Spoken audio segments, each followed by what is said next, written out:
देखिए, आज प्राचीन भारत के इतिहास में हम जो है मौर्य वंश खत्म हो, मौर्य वंश समाप्त हो गया।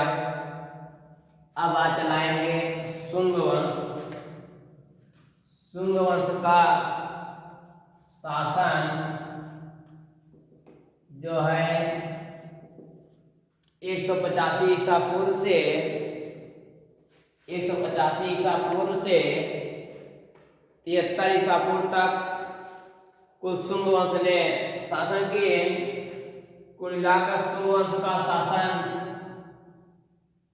112 वर्ष तक शुंग वंश ने शासन किया। शुंग वंश के संस्थापक पुष्यमित्र शुंग को माना जाता है। शुंग वंश के संस्थापक पुष्यमित्र शुंग को माना जाता है। संस्थापक पुष्यमित्र शुंग जो ब्राह्मण वंश के थे। ये शुंग जो है इनके संस्थापक जो थे, शुंग वंश के संस्थापक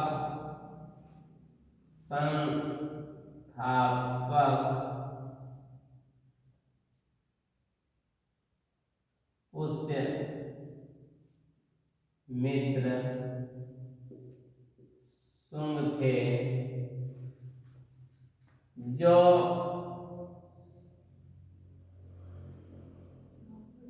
ब्राह्मण वंश के थे।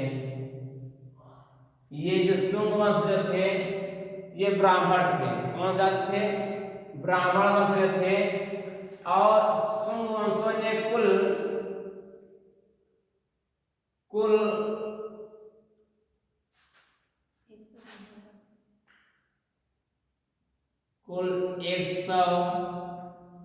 112 वर्ष तक शासन किए थे। शुंग वंश कुल 112 वर्ष तक शासन किए थे। और शुंग वंश के जो है, अब उसके बाद देखिए शुंग वंश के बारे में बता रहा हूं। शुंग वंश के और जो राजा जो बनाए गए,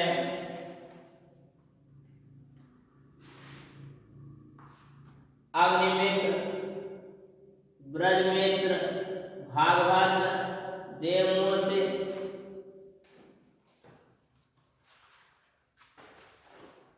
शुंग वंश के संस्थापक पुष्यमित्र शुंग थे। पुष्यमित्र शुंग के बाद जो राजा बनाए गए हैं, पुष्यमित्र शुंग के बाद अग्निमित्र थे।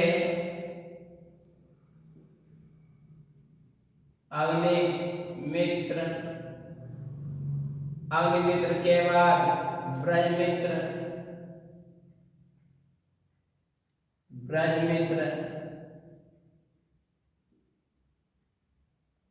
ब्रजमित्र के बाद जो है भागभद्र,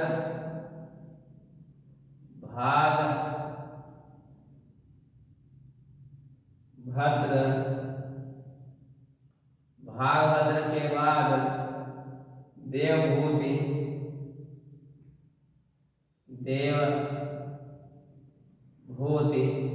जो शुंग वंश का अंतिम शासक था। शुंग वंश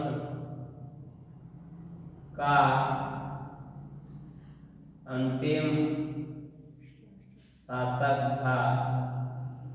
देखिए, शुंग वंश 2885 से 73 ईसा पूर्व तक रहा, शासन किया।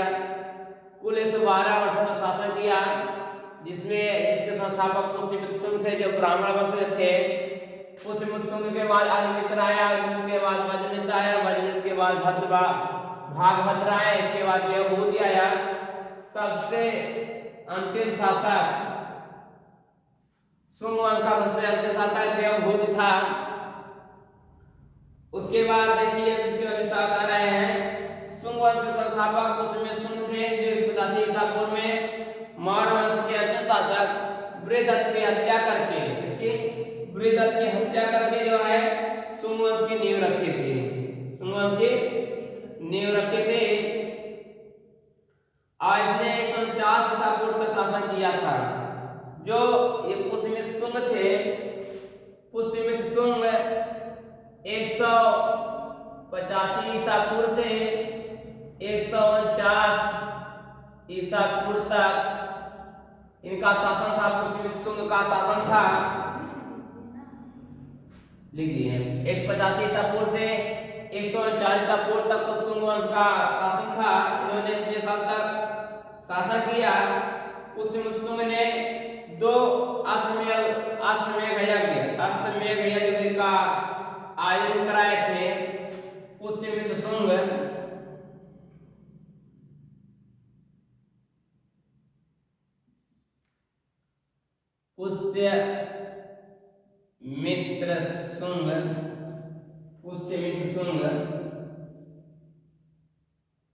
पुष्यमित्र शुंग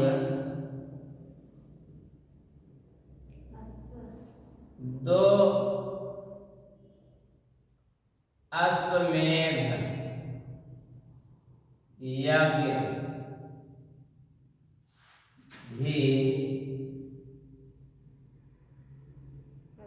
कराए थे। देखिए पुष्यमित्र शुंग के समय 2 अश्वमेध यज्ञ हुआ था। अश्वमेध यज्ञ क्यों इसलिए होता है? इसलिए कि जहां तब जैसे मैं राजा हूं, मेरे समीप मेरे जैसा कोई बलशाली राजा नहीं है, इसलिए अश्वमेध यज्ञ कराया जाता है। तो पुष्यमित्र शुंग ऐसा राजा, बहुत बलशाली राजा था। इन्होंने 2 बार अश्वमेध यज्ञ कराया कि कहीं देखे हमसे कोई बलशाली राजा तो नहीं। एक बार कराया तो उसके फिर दोबारा कराया, सोचा कि एक वर्ष दोबारा कोई आ गया हो, दोबारा भी कोई इससे ऐसा बलशाली राजा नहीं हो पाया। उसके बाद ये जो आयोजन कराया गया है, इसका श्रेय जो है महर्षि पतंजलि को जाता है। जो 2 अश्वमेध यज्ञ कराए हैं, इसका श्रेय अश्वमेध यज्ञ का श्रेय महर्षि पतंजलि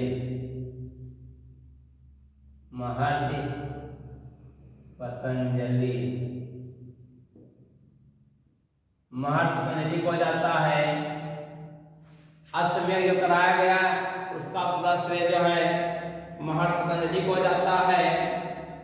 पुष्यमित्र शुंग के विषय में इतिहासकार कहते हैं कि इन्होंने 84,000 बौद्ध स्तूपों का विनाश करवाया। देखिए, परंतु इतिहासकार जो है, वैज्ञानिकों ने कहते हैं कि पुष्यमित्र शुंग जो है 84,000 बौद्ध स्तूपों का नष्ट करवाया था। पुष्यमित्र शुंग ने कुल 84,000 बौद्ध स्तूपों का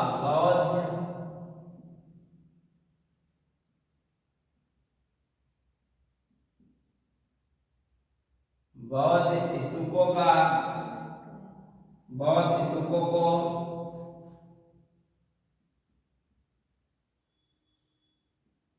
विनष्ट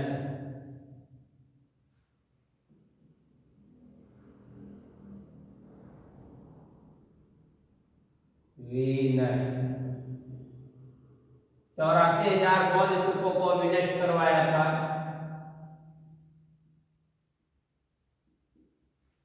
उसके बाद लेकिन पुष्यमित्र शुंग ने सांची के स्तूप पर लकड़ी की लगी वेदिकाओं को हटाकर पत्थर का वेदिका लगवाया था। लेकिन पुष्यमित्र शुंग ने जो सांची के स्तूप था, सांची के स्तूप में जो लकड़ी का जो लगवाया गया था, लकड़ी का जो स्तूप लगवाया गया था, उन्होंने लकड़ी को हटा के लगवा दिया, पत्थर का लगवाने का काम किया। पुष्यमित्र शुंग ने भरावन स्तूप का निर्माण करवाया था। पुष्यमित्र शुंग ने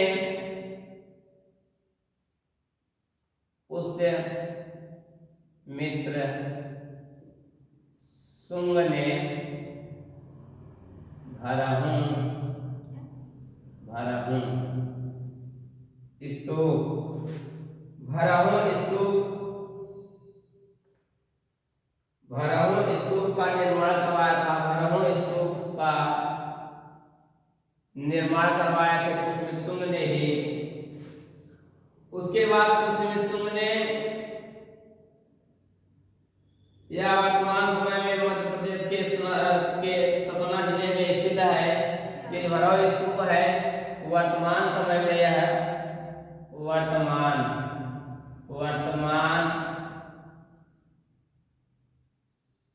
समय में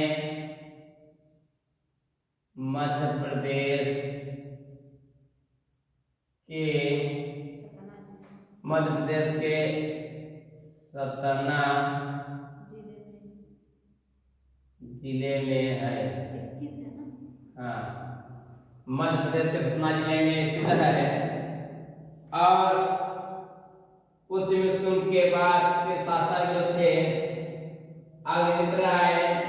पुष्यमित्सुंग के अंतिम शासक देवभूत की हत्या कर इसका वासुदेव कर्ण वंश की नींव रखी। देखिए पुष्यमित्सुंग के बाद जो कर्ण वंश आते हैं, परंतु पुष्यमित्सुंग के बारे में गौर देखिए क्या है।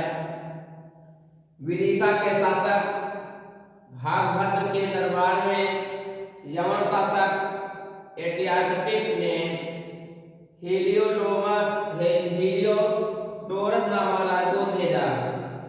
विदिशा के शासक विदिशा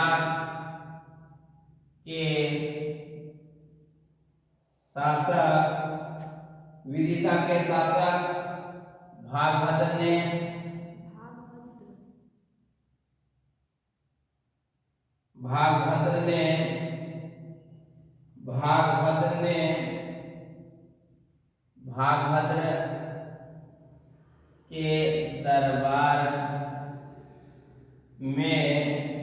भागभद्र के दरबार में जो है यवन शासक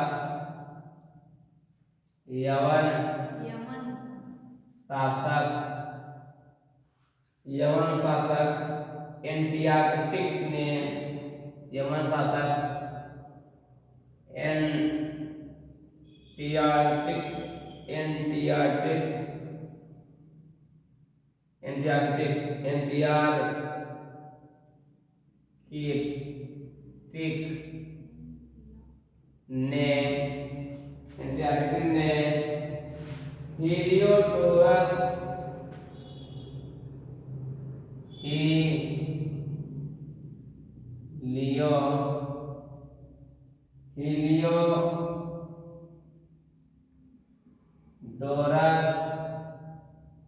हीलियोडोरस ने विदिशा में गरुड़ ध्वज स्थापित किया था। नामक राजदूत भेजा। ये नामक जो है नामक राजदूत भेजा। और हीलियोडोरस का राजदूत भेजा। हीलियोडोरस ने विदिशा में गरुड़ ध्वज स्थापित किया था। और हीलियोडोरस ने विदिशा में ही गरुड़ ध्वज स्थापित किया था। विदिशा में गरुड़ ध्वज स्थापित, विदिशा में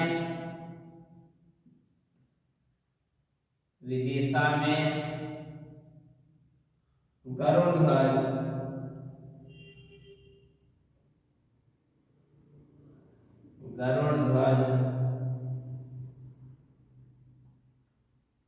विदिशा में गरुड़ ध्वज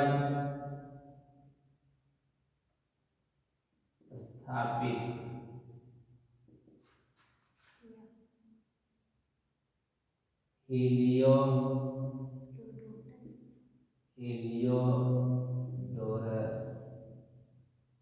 हीलियोडोरस ने किया।